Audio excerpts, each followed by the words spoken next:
Hey, what's going on YouTube? Today I'm going to be going over the final iteration and part 3 of my on-hit lightning build. This build has taken on many forms, many shapes and sizes, and it's gone through a lot of editing as it's gone through. Mainly that's what happens when you theory craft. Sometimes the first idea isn't always the best, and you have to keep hammering at an idea until you get it refined as possible, or at least to some degree what you think is best overall, or what you're good on finally settling with. So it took 3 videos to get here, but I think I've got an idea as to what I like for the build. And from here, I think you could probably even push it further with some high LP items, but this is generally the idea and what I'm like set in stone with the passives and skills and items. So let's get into it. So for the skills kind of remain the same. I think mainly what I did here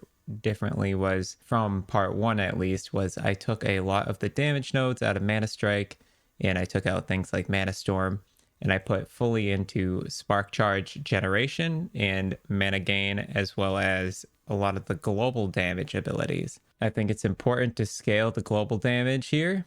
It is making for a lot higher DPS on the build, and just not focusing on the melee attack damage in the slightest. For the Frostclaw, we then are still keeping Makawaddle so that we're casting Frostclaw off of Mana Strike, which I noticed a lot of people are getting confused as to why Mana Strike was even in the tree when it's not in my hotbar. That's because I don't have to self-cast it. It self-casts itself off Mana Strike. And for this tree, we're mainly just going for, that Makawaddle, and then we're going Volley of Glass, and then we're getting a lot of points into Art of Scepter and a lot of points into Rending Cascade for the crit chance and some increased damage. And then we're obviously converting it to Lightning. We want to make sure that this is critting as often as possible, so that when we have Dragrat's Claw, it will cast Lightning Blast the most amount of times, right? For the enchant weapon, I'm set in stone on this probably being the best option for the build, and that's getting the zap frequency from capacitance with conduit, and then we get fulminate for most shock chance. Now shock caps out at 10, which we hit no problem. Mainly these points don't really do much anywhere else without going a distance. Like, for instance, if you're scaling melee elemental damage per 2% missing mana, it's not going to do anything because our mana is always full. Efficacy, reducing the mana cost and increasing melee elemental damage. Again, I mean, maybe you go automatic recast if you really wanted, if you wanted to automate it, but sometimes I don't want to cast enchant weapon automatically, so I don't have that taken, but you could take that and take some shock chance out. Like I said, we get shock chance very easily, so it's not a big deal. And then we're getting the cleanse as ailments plus mana cost. Again, we barely use mana on the build, so cleansing and the additional mana cost is not a big deal. And then we're just stacking attack speed and duration of the buff. For the Lightning Blast tree, nothing changed here really. We're just going for that front loaded plus Spark Charge application, and then Storm Razor, Chain Lightning, Convergence, and Divergence. Very straightforward. We're basically turning Lightning Blast into very high single target Spark Charge application and detonation. And it will, it doesn't need to chain or spread really, because our spark charges are going to explode the enemies instead for us. So that's where the clear kind of comes in. But what we do struggle with is single target. So we want to focus that single target damage the best we can. In the Flame Ward tree, we're just going for that double charge for dual Aegis, and then maxing out Barrier, maxing out Prismatic Buffer. Now we're getting Recollection, 1 point into Recollection here instead of 1 point. Instead of an extra point into Stalwart Defense, it feels a little bit better when we're on hitting for wards so often. And then of course 3 points into Dilation to increase the duration of Flame Ward. This feels pretty comfortable. I'm pretty happy with this. I'm not positive about dual Aegis and if it's like exactly what I want. I really do like having the second charge, but it might be more of a quality of life thing for me than it is actually the best option. So again, you might have to experiment a little bit, but I do suggest using dual Aegis if you like the quality of life. For our passives, basically all we want is to go for as much int as possible, as much ward as possible, as much attack speed as possible. That's the name of the game with the skill tree. So we're taking Arcanist because it's the best first node you can take. We're taking 1 point into Elementalist, 1 point into Reactive Ward. And we're doing this because reactive ward falls off late game, so we just want to add an extra point into Elementalist, which pushes us over to Mage Flurry. We get 5 points in a Mage Flurry and then 5 points in a Warden, and that's our 20 points here. And then in Spellblade, we're going 6 points Elemental Affinity, 8 points Arcane Warden, 5 points Arcane Shielding, 1 point of Warden's Echo, 5 points Shattered Aegis, 7 points Defender of Wellbrand. This will be the last thing you take in the tree. 5 points into Stormblade, 5 points into Essence Duel, and then we're going 10 points into Mental Fortitude. This is an insanely powerful node. And then 5 points into Prodigy, another good node, and then Burden of Knowledge, which is just a lot of spell damage with no downside since we're always auto casting our spells. And then we have Rune Master Tree. We're just taking the Sphere of Protection node points. This is a very, very strong node. And then we're going for all of the extra int nodes up here, and that's all we want in the Rune Master Tree. And then in the Sorc Tree, we're just taking the 8 points into Calculated Destruction because this is a very powerful node. We want to make sure that we get our hands on it, and that's the tree. Now, the gear has constantly shifted and shaped, and I think I'm finally settling with this. Now, I do want to say that there are alternatives to some of the items because some of these are really hard to find. So for Red Ring of Outlaria, that would probably be the biggest standout as being like the hard to find item. If you're not going to run Red Ring, I would just run rings with 2 resistances that you need to fill, and then crit chance and as much int as possible. And then you want to run either on an opal ring, an ivory ring, or a copper ring. I would suggest the ivory ring. It'll probably be best, but eventually you want to get red rings. And then we run Ravenous Void. Now this can be swapped with Swaddle of the Erased. A Swaddle of the Erased that rolls into either like intelligence or melee attack speed is really good. I just find Ravenous Void to, again, be another one of those things that holds my stat line pretty well and keeps me from taking a good amount of damage. So it's kind of just a useful item for protecting my character.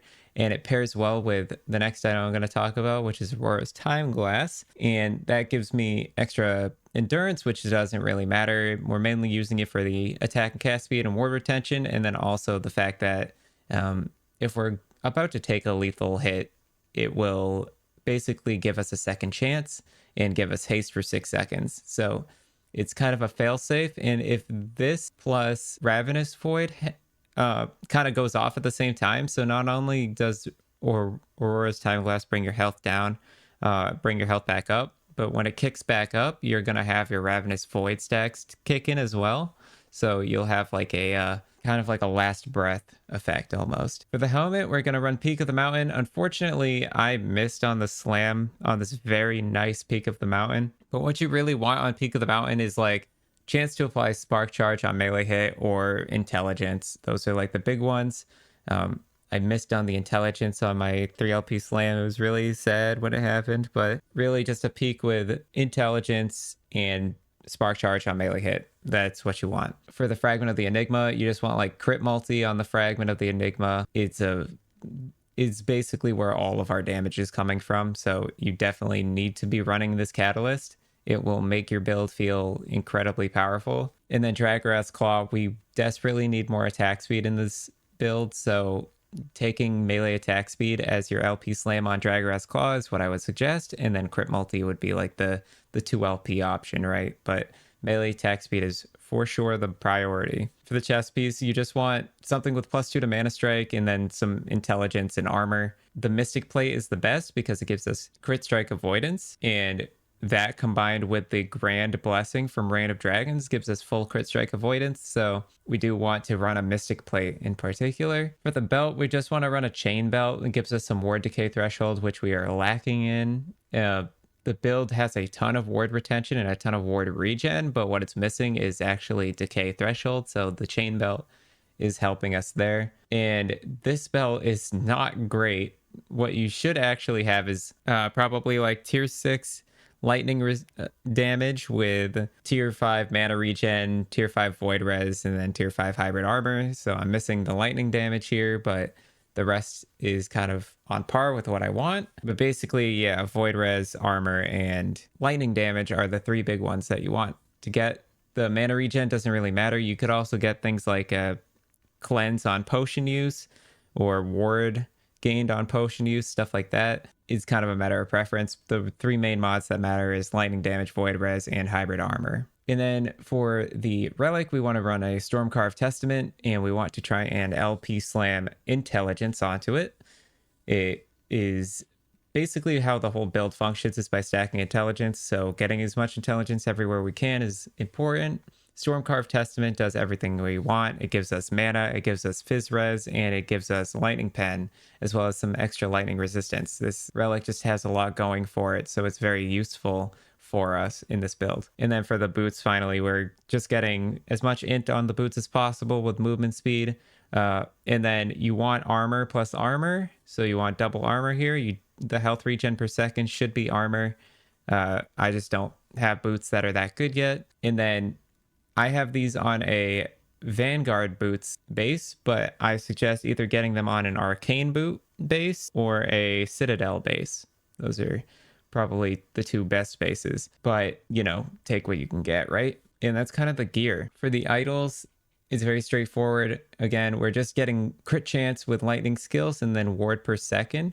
We want 2 of these, but I don't have 2 of them, so I replaced one of them with increased armor and mana with crit chance. And then we want 2 1x4 Frost Claw, mana efficiency, and elemental penetration with ward per second. Again, I don't have 2 of these, so I'm using a Spark Charge on melee hit one, but you do eventually want ward per second plus mana efficiency with Frostclaw and pen with Frostclaw on both of these. And then for the small idols, we're just filling out our resistance issues and then focusing on ward retention. So we get the Ligonian idols, which give us ward retention and resistances. And then if you don't have enough ward retention resistance ones, or you need to swap to get more necrotic or poison res or something, you can go for the smaller for the other small idols and get your other resistances. Basically, these idols are to focus mainly on your resistances first, and then the prefix can come second. For the prefix, if you're using Ligonian, you want to just get armor or ward retention, and then on the other idol, you can get just health regen or stun chance or something, or maybe even dodge rating, something, whatever's good, but just focus on resistances in these small ones. And then for the blessings, we are getting armor, crit strike avoidance, crit strike multiplier, and lightning damage. I find that lightning damage is doing more for this build than lightning armor shred or lightning shred is doing. So I took percent increase the lightning damage, but you could, if you don't believe me, you could go for lightning shred, but I'm telling you, the increased lightning damage feels like it's doing more work. And yeah, those are the important blessings. Any of the other blessings, you can just take what you want. Mainly I focus on, maybe if you're trying to target farm one of the items in the build, I would focus on getting the drop rate increased on those items. And yeah, that's it. That's the final chapter of this wild adventure. So hopefully you guys enjoyed.